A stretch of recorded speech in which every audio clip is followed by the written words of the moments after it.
for making it possible for me to be here. I hadn't had as much time to reflect and think about Susan and just constantly remind myself with a smile how many people she touched, how special she truly was. I met Susan when, as a very young attorney for the Department of Education's Office for Civil Rights, I went over to the National Institute for Literacy. And it was the beginning years of the Institute.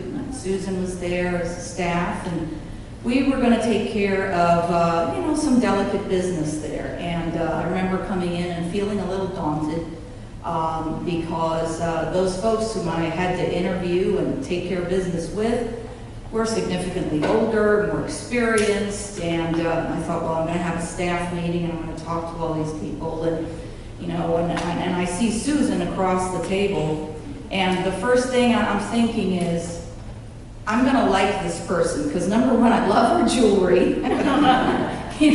She is so expressive. I know we're going to get along, but I'm trying to be really serious. And I had one-on-one meetings with each of them. And when Susan came in, I remember closing the door, and I think it took about 2 minutes before we were just rolling in laughter, because in addition to just being a warm and gifted and intelligent and thoughtful and compassionate person, she was one of the funniest people I ever met. And she could just be funny because she was funny. And sometimes, she'd come in and plop herself across from my desk in a chair, and she'd give me that look with her eyes wide open, and all of a sudden she'd go, and I knew, and all of those who knew her know what I'm talking about, and her laughter. And she got me through some very, very difficult times, times when I had to encounter the unknown. And she had a very, very, very enlightening perspective to all of that. And I remember I said, can you come into my office? And she came in and we closed the door. I said, oh my God, what am I going to do? I'm so scared. She's like, what are you scared of? I said, well, I have to interview this senior person, and he always seems intimidating to me. Now, I don't get very easily intimidated. I'm a pretty out there person, but he intimidates me. He's big and strong and tall, and he kind of towers over you. And she looked at me thoughtfully and she said, look at his shoes. I said, what? She said, when you're talking to him, look at his shoes. I said, what do you mean, Susan? Why am I going to look at his shoes? She's like, because you realize they're only shoes. And everybody wears them, and everybody walks in them. Look at his shoes. And I did exactly that. And I remember having this very important meeting where I was going to have to tell this, person that some of the things that they had been involved in were not things that, we wanted to continue. And his voice started rising, and he started getting more heated, and I looked at his shoes. And I just remember a smile coming, and I looked at him and said, well, I'm sorry that you feel that way. That's just the way it is. And when I went back and I told her about the experience, she laughed again and she said, I told you, look at his shoes, but you made it a lot more philosophical than I did. I just meant look at his shoes because he's got the most ugly brown pair of shoes I've ever seen in my life. And I thought it would make you laugh. So here I thought she was being very philosophical and telling me, walk in his shoes, experience, this and that, and remind yourself he's only a person. Nah, she just wanted me to laugh at his shoes. Susan made every day that kind of spiritually uplifting and learning experience. It was an everyday thing. And at a time in my life when I needed a teacher and I needed a mentor, and not to teach me any big subject area. I had all sorts of other people at the Institute who were going to take me under their wing and teach me all about adult literacy and the grants and the programs that we were sponsoring and things about, value and organizations like that. But she was truly one of those people, and you've heard it from the rest of my friends.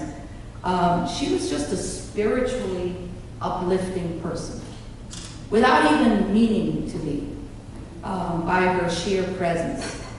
And one thing I wanted to share with you folks, and especially with David and Robin, because it's always a learning experience for all of us, all our lives. And when I left the Institute and went back to my regular job, Department of Ed, she gave me this book, and this is Meditations from the Road. At the time, it was a real popular book by Dr. Scott Peck. And basically, it has a daily meditation, just a short and sweet and crisp, a lot like Susan. Very simple, but direct and thoughtful and honest. And when she gave it to me, I was very, very touched. Plus, she gave me one of her necklaces, which I still, because she had great taste in jewelry.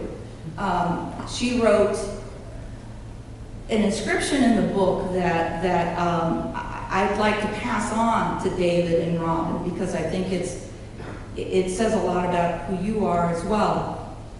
It says, "Good thoughts for a brave and forthright person. Simple, but not easy," she used to say. Simple, but not easy. And then she'd usually follow that by saying, "But it's never easy being green." Didn't she? And I remember being so touched when she read the inscription to me. I said, "Let me see that book." I said, "This is fantastic." And I opened up to the first page that I opened up to, I'll never forget, was for April 4th, had no significant, meaning in terms of date. But I think it's also something that I want to pass on to David and Robin. It says, "Grow in any dimension, and pain as well as joy will be your reward. The only alternative is not to live fully or not live at all." And I remember just sitting there with tears flowing down my face, looking at Susan, because it was just so prophetic. It was just so incredible that this woman had handed me this. And here I open up to the first page, and it was so very true. And as I went back to the next sort of chapter of my professional life, and my personal life, because I soon thereafter got pregnant and had my first child, and Susan was very happy about that. I thought about how much of her was in that. And the growth that you, David and Robin, have made, it cannot be simple. I'm sure there were days when you asked yourself, is this really worth it? But you grew, and this growth will carry you forever. And it is very similar to the growth that Susan implanted in each of our hearts. So I am very proud to be here to help to pass this scholarship award down in her name, and to say a few words about who she was and the legacy that she's left behind. Congratulations to you both, and congratulations to Value for this incredible, incredible effort. Thank you.